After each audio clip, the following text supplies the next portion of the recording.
FIFA আরব কাপের উদ্বোধনী ম্যাচে প্যালেস্টাইন স্বাগতিক কাতারকে 1-0 গোলে হারিয়েছে। সেই সাথে প্রথম পর্বের প্রথম ম্যাচেই জয় ছিনিয়ে নিয়ে দর্শকদের তাক লাগিয়ে দেয় যুদ্ধবিধ্বস্ত দেশ প্যালেস্টাইন। কাতারের দোহা থেকে মেহেদী হাসান জানাচ্ছেন বিস্তারিত।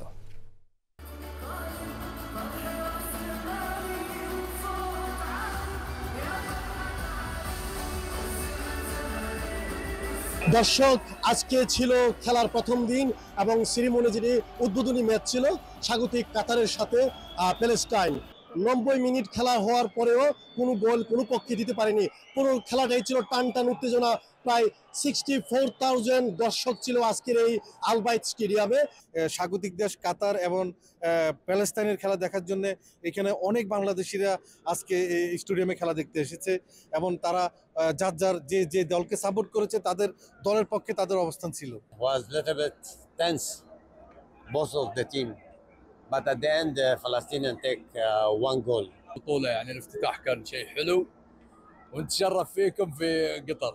খেলার শেষ পর্যায়ে এসে 5 মিনিটের যে এক্সট্রা টাইম দিয়েছিলেন, লাস্ট 4 মিনিট পরে একটি গোল দিয়েছে প্যালেস্টাইন কাতারের বিরুদ্ধে এবং এই কাতার বিরুদ্ধে একটি গোল দিয়েছে এবং সেই সাথে আজকের খেলার সমাপনী ঘটেছে। Palestine team, it's a big surprise in last second in the match. It's very good, very good. Qatar is level up to opening FIFA and Kas Arab. That end goal at the last minute was so nice.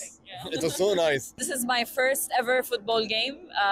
First time I attend one, and it was very exciting, entertaining. I'm very happy. I'm in Gaza. I'm a Palestinian.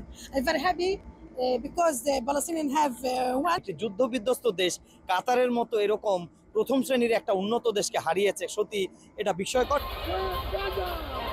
এই উদ্বোধনী ম্যাচে Palestine 1-0 গোলে এগিয়ে আছে।